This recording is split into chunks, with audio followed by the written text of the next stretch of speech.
There are very few human beings, no matter what is the situation, they will be who they are. We must see this.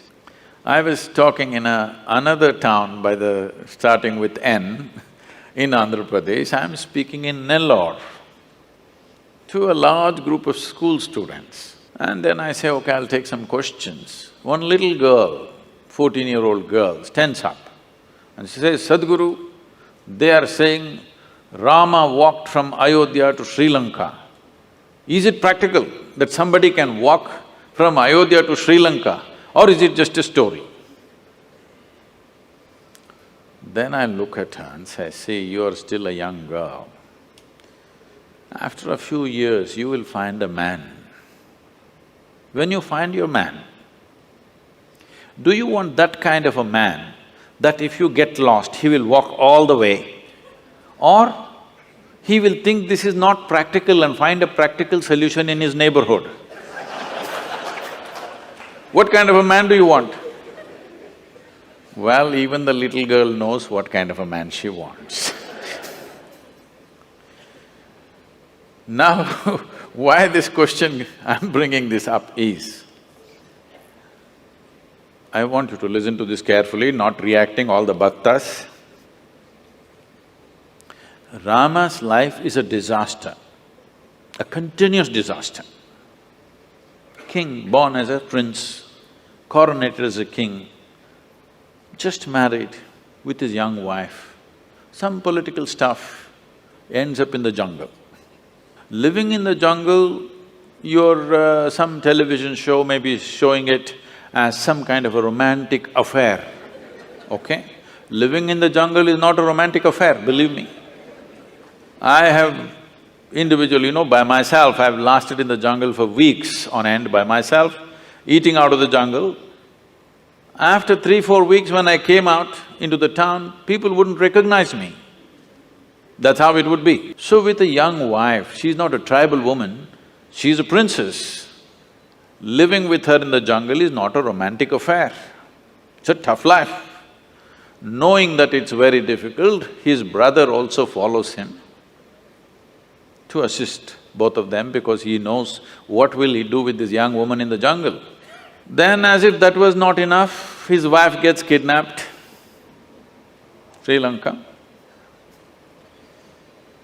And then, because the wife means so much to him, he walks all the way, despondent, not a nice trek, not knowing whether she is alive or dead or what has happened to her. He walks down all the way, builds up a Tamil army, goes across, burns down a beautiful city, kills many people, gets back his wife, goes home. Now the wife is pregnant, no sonogram.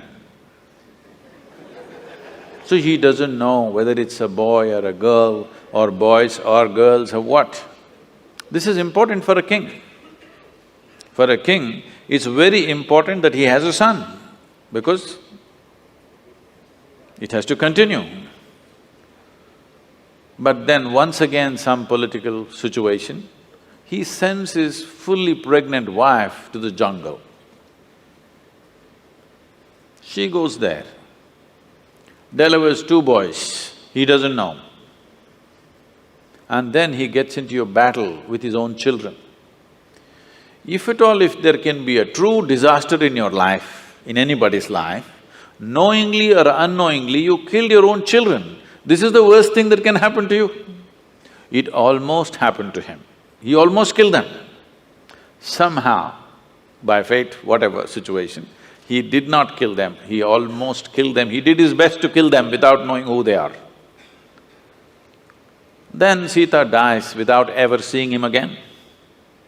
You call this a successful life? No. But we worship him. Why do you worship a failure like this? Because no matter what disasters happened, the man did not become angry, hateful. He did not lose his balance.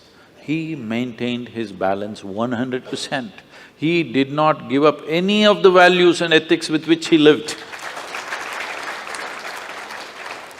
A continuous disaster, a serial disaster he is, but unmoved, untouched.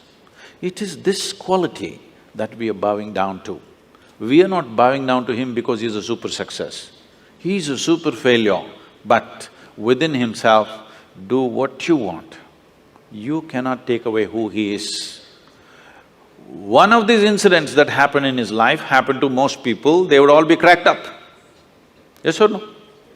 Just one of these disasters happened in people's lives, they will crack up in their minds. Serial disasters, but total balance. We are bowing down to that quality because this is inner management. If you go out to do things in the world, you cannot control what the world will throw at you. But what you make out of it is 100% yours. You wouldn't mind stepping into any situation, facing anything in the world because you are in a blissful chemistry. Rama is in a peaceful chemistry. No matter how many troubles you throw at him, similarly, if you have blissful chemistry, no matter how much nonsense somebody throws at you, you're blissful.